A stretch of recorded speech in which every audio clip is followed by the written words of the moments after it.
Hello Aquarius, ito yung reading mo for August 24 to 31. Ano yung mga ganap, yung mga dapat mong malaman, yung mga messages para sa iyo. Maraming salamat Aquarius, kung dahil ka nanonood ng mga readings ko at kung matagal ka na rito. Kung bago naman po kayo, don't forget to like, follow, subscribe, patap na rin po yung bell icon. Regarding mga personal reading services, yung mga gusto mag-book, mag-inquire, dumiretso kayo sa aking FB page. Doon po ako nag-e-entertain, hindi po sa mga comment section. A big shout out and thank you sa lahat na nag-avail ng membership and subscription. Yung names po ninyo naka-flex po sa umpisahan or sa umpisa or dulo ng ating reading. Unang card mo, Kindred. May you enjoy heartfelt connections, Aquarius. Meron kang certain. Meron ka ring shadow.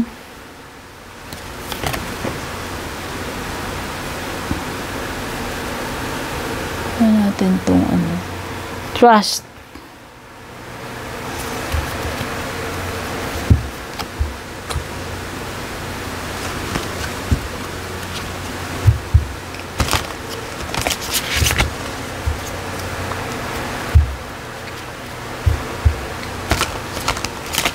Wow, mukhang may revelation. May shadow dito eh. May shadow card ka.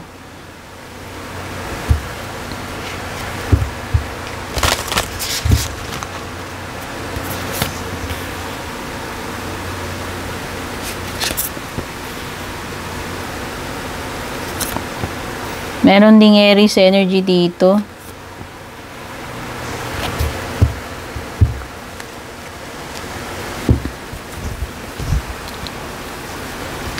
Okay, Kindred, may you enjoy heartfelt connections.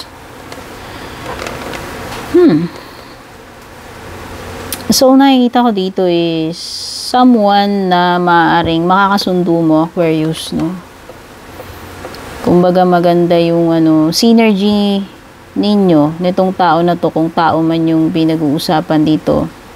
Ngayon, if not romantic ito, if not friendship, pwede na naman sa sa ibang tao na kung saan parang magkakasundo kayo, meron kayong mga specific na ginagawa na kapareho, kumbaga like-minded yan, like-minded people. Halimbawa, mga organizations, yan, groups, basta mga tao wherein tugma yung mga tugma kayo ng mga iniisip, ginararamdaman or ginagawa. Okay?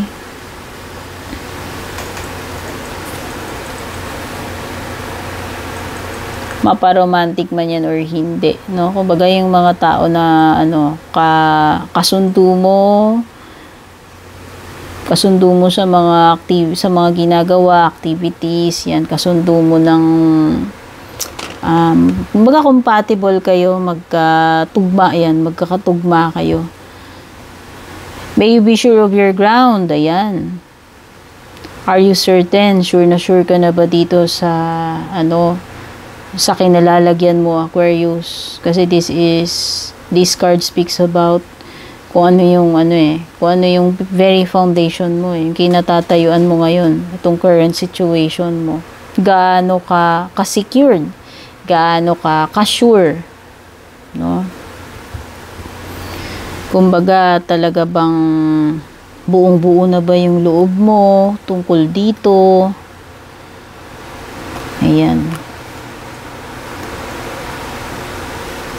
Sure na sure ka na ba dyan? Kampante na ba yung kalooban mo? Sa tingin mo ba, stable ground na yung tinutungtungan mo ngayon?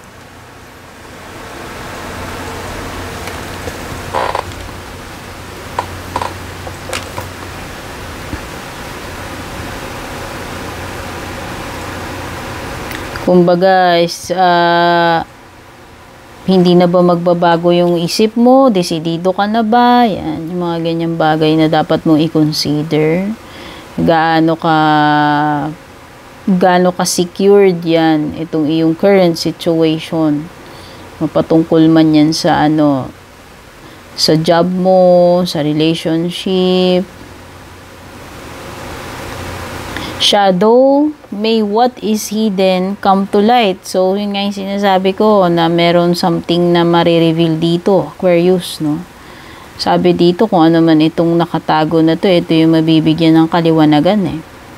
So, may discovery, merong truth na marireveal. Ayan, kung ano man itong shadow side na ito na magkakaroon na ng kaliwanagan sa sitwasyon mo. So, meron kang matutuklasan dito. O ma-expose, sabihin na natin. May expose na yan sooner or later.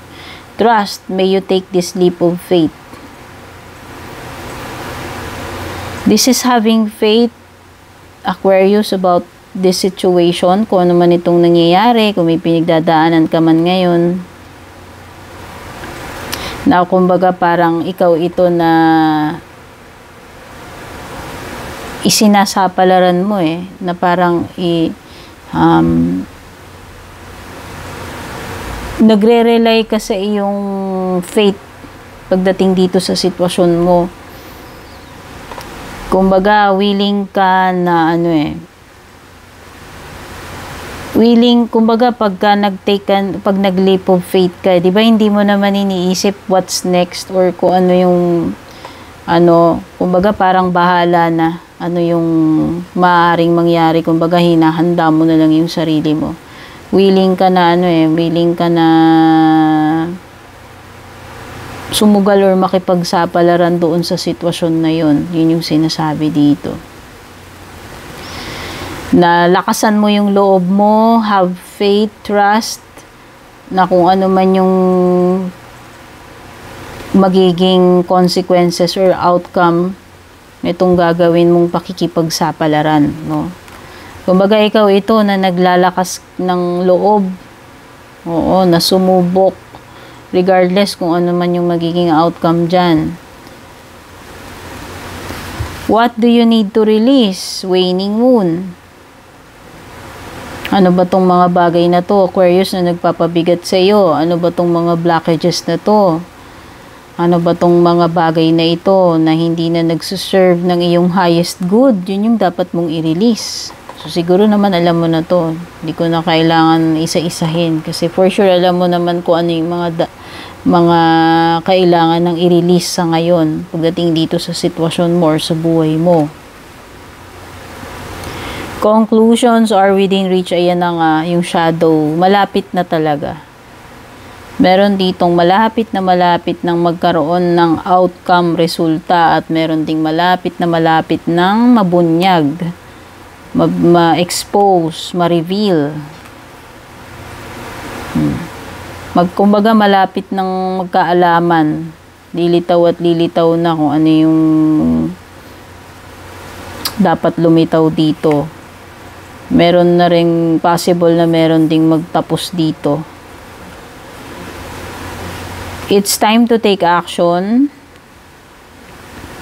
Aquarius, no? Ito na yun. Ito na yung moment na kailangan mong kumilos. Kailangan may gagawin ka tungkol dito sa sitwasyon mo. Kumbaga, hindi ito yung wait and see. Kumbaga, ito na yung time na talagang let's go, no? You need to do something. Ito na yun Kumbaga, hindi pwedeng wala kang gagawin dito sa situation na ito. Kailangan mo talagang mag-act or kumilos. Gumawa ng paraan, no? Have faith in your dreams. Ayan nga yung faith, trust.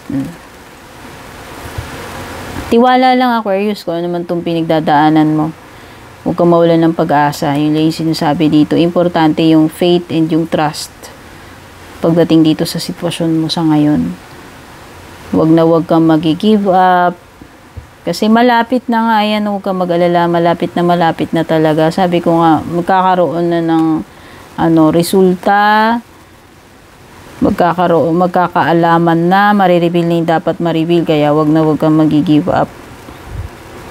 Tiwala lang, magtiwala ka lang dito sa ano, sa sitwasyon, sa process. Tignan pa natin ano pa ibang paparating sa'yo.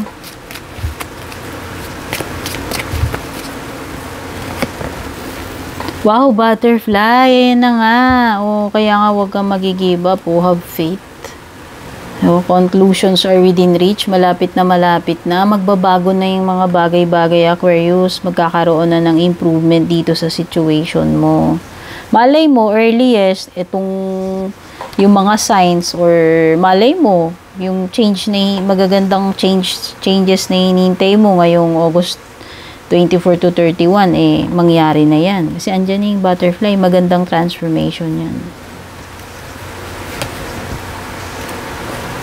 Disappointment in a friend or lover, yun lang. May disappointment ka rito, pwedeng sa jowa, pwede daw sa kaibigan, ano man yung gagawin nila na ikaka-disappoint mo. Wow, ito na yon. Isa pa to, na blessing, opportunities ang magbubukas sa iyo. May pinto. Aquarius, August 24 to 31, pwedeng may opportunity na darating sa iyo. Take note, pwedeng hindi lang isa kasi opportunities ang magbubukas Pwedeng iba sa ano nyo yan, sa career nyo. Good news, ayan, ang ganda po. So, dami mong good news. Ito lang pangit yung disappointment. Pero Diyos ko, normal na naman sa buhay yan. Hindi naman tayo laging, nakukuha natin lahat ng gusto natin. Minsan talaga may mga bagay, tao, sitwasyon na disappointing. Pero importante is yung opportunities at saka yung magandang pagbabago at good news na paparating sa'yo. Handa mo na yung tenga mo sa good news. Kung tungkol man saan yan. Tingnan natin yung love life mo.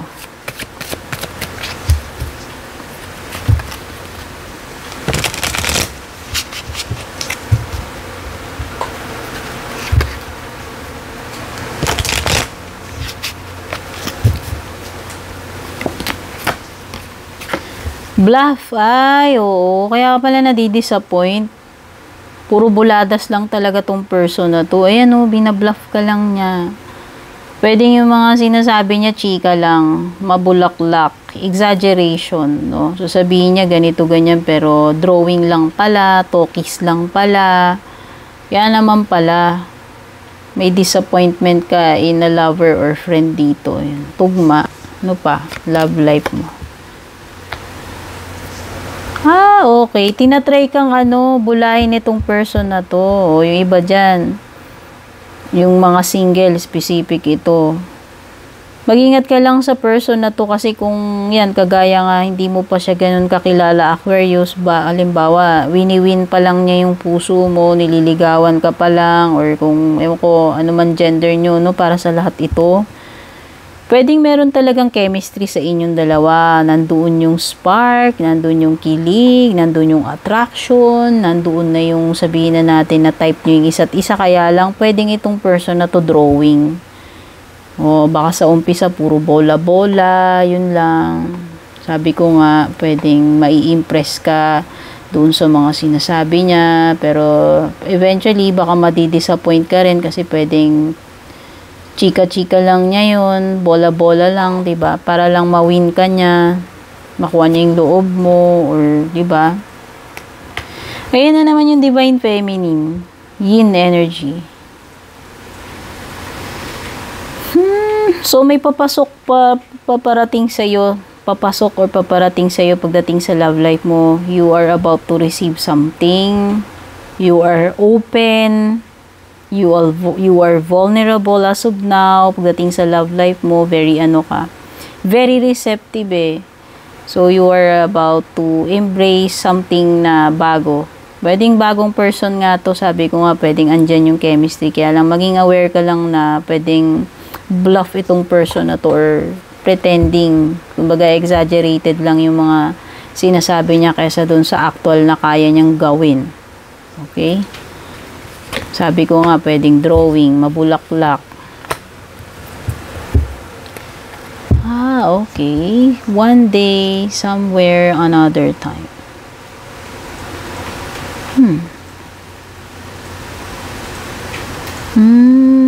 Okay. So, yun na nga. Pwedeng drawing nga tong person na to.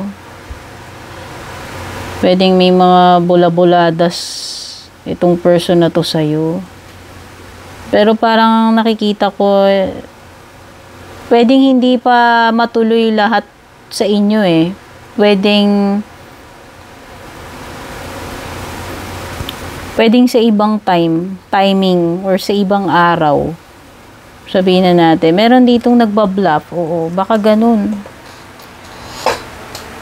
Sasabihin niya ngayon, bukas, pero ang kamukat-mukat mo, parang hindi natuloy.